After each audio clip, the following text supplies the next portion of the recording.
शंकराचार्य और मुक्तेश्वरानंद के खिलाफ बच्चों से यौन शोषण के मामले में एफआईआर होने के बाद पुलिस ने जांच तेज कर दी है। इस तरह अब मुक्तेश्वरानंद पर गिरफ्तारी की तलवार लटक रही है, लेकिन खुद पर लगे आरोपों को अब मुक्तेश्वरानंद ने निराधार बताया है। रामचरितमानस में लंका कांड है, वहाँ पर विभीषण ने रावण को समझाते हुए कहा है, उघरे अंत न होई निबाहु काल नेमि जिमि रावण राहु। मतलब जो भी छद्म वेशधारी होगा, ढोंगी होगा, पाखंडी होगा, उसके ढोंग का पाखंड का एक न एक दिन अंत होगा। न होई निबाहु, निबाह नहीं हो सकेगा। और 3 उदाहरण दिए, रावण, कालनेमी और राहु। रावण जो है वो सन्यासी का वेश धारण करके आया था, सीता जी को हर करके ले गया, लेकिन उसका पर्दाफाश हो गया कि यह असली सन्यासी नहीं है। इसी तरह से कालनेमी यति सन्यासी का वेश धारण करके आया था हनुमान जी के सामने, उसका भी पर्दाफाश हो गया, छुप नहीं सका। और राहु देवताओं का वेश धारण करके देवताओं की पंक्ति में अमृत पीने के लिए बैठ गया था, लेकिन उसका भी पर्दाफाश हो गया। तो जो लोग भी छद्म वेशधारी हैं उनका पर्दाफाश होना ही है, ना होने का कोई सवाल ही नहीं है। इसलिए हम लोग निश्चिंत हैं। उत्तर प्रदेश की पुलिस जांच कर रही है। हालांकि जनता कह रही है कि उत्तर प्रदेश की पुलिस पर हमको भरोसा नहीं है। दूसरे प्रदेश की, जहां पर बीजेपी की गवर्नमेंट ना हो, वहां की पुलिस जांच करे। और हम तो जो पुलिस आ रही है उसी के लिए तैयार है कि भाई पूछ लो, क्या पूछना है प्रश्न। दरअसल आशुतोष महाराज ने प्रयागराज की स्पेशल पॉक्सो कोर्ट में 2 बच्चों को पेश कर गंभीर आरोप लगाए थे। बच्चों के बयान कोर्ट में कैमरे के सामने दर्ज किए गए। कोर्ट के आदेश पर झूसी थाने में एफआईआर दर्ज की गई। मामले में अब मुक्तेश्वरानंद और उनके शिष्य मुकुंदानंद को आरोपी बनाया गया है। माननीय न्यायालय ने एफआईआर दर्ज करने के आदेश अभी मुक्तेश्वरानंद जैसे कालनेमी के खिलाफ और उनके शिष्य मुकुंदानंद के खिलाफ आदेश दिए हैं। और यह आदेश उन नाबालिग बच्चों के लिए, उन न्याय के लिए, उन न्याय के मंदिर में मिला है, प्रथम दृष्टया में न्याय मिला है। क्या मामला था ये पूरा? देखिए, छोटे छोटे बच्चों के साथ अभी मुक्तेश्वरानंद करते थे, लैंगिक अपराध करते थे। और सबसे पहले इनके जो शिष्य है मुकुंदानंद, वह उस अपराध को करके दिखाता था, बताता था कि ऐसे ऐसे आप करिए और उसके बाद गुरु सेवा मिलेगी। जब बच्चों को, छोटे छोटे बच्चों को ऐसा बताया जाता है गुरु में, तो उन्होंने भी उस तरह करना पड़ा उनको मजबूरी। कोर्ट ने आदेश सीधा सीधा एफआईआर दर्ज करने के साथ साथ विवेचना प्रथम पायदान तक आदेश दिया है कि जो सीढ़ियां, जो पेन ड्राइव हमने साक्ष्य के रूप में दिया है, इसकी सारी तहकीकात करके न्यायालय को भेजे।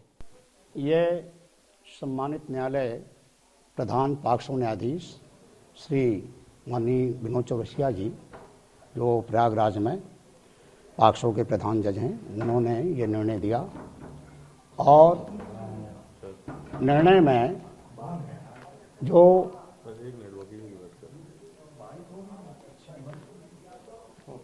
पूजनीय महाराज जी श्री आशुतोष जी ने ये एक प्रार्थना पत्र दिया था कि अभी मुक्तेश्वरानंद जी द्वारा यौन शोषण की जो एक कुछ दिनों से परंपरा गोपनीय ढंग से बना के रखी गई थी, उसका संज्ञान इस प्रार्थना पत्र के माध्यम से पॉक्सो जज प्रधान के न्यायालय में प्रथम सूचना रिपोर्ट दर्ज कराकर विवेचना कराए जाने के लिए प्रस्तुत किया गया था।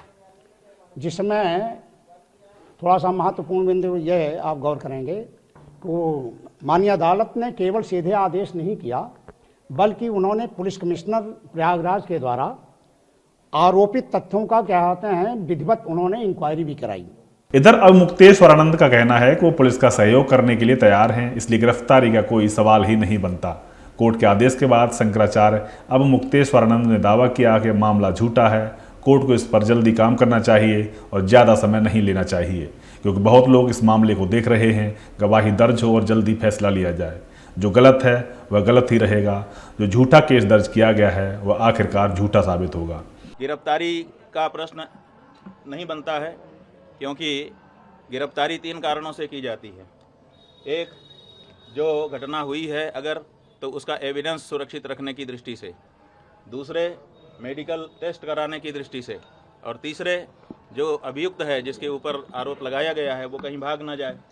तो आप देखिए, इतने दिन बिता दिए गए हैं या जो शिकायत करता है उनकी ओर से कि अब एविडेंस तो सुरक्षित रहने की कोई बात ही नहीं है, और झूठे मुकदमा भी झूठा है तो एविडेंस का तो सवाल नहीं है।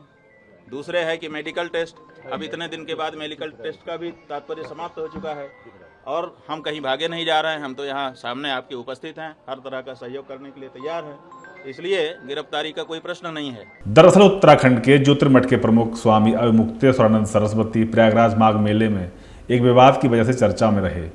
अभिमुक्तेश्वरानंद सरस्वती 18 जनवरी को मौनी अमावस्या के अवसर पर संगम में स्नान करने जा रहे थे। इस दौरान उत्तर प्रदेश पुलिस की ओर से रोके जाने के बाद वो धरने पर बैठ गए थे, जिसके बाद इस मामले पर राजनीतिक बयानबाजी भी हुई। लेकिन अब शंकराचार्य नए विवाद में उलझे हैं। ज्योतिषपीठ के शंकराचार्य स्वामी अभिमुक्तेश्वरानंद और शिष्य मुकुंदानंद पर पॉक्सो एक्ट के तहत गंभीर मुकदमा दर्ज हुआ है। साथ ही इस हाई प्रोफाइल केस को देखते हुए पुलिस प्रशासन ने 5 सदस्यीय विशेष जांच टीम गठित कर दी है।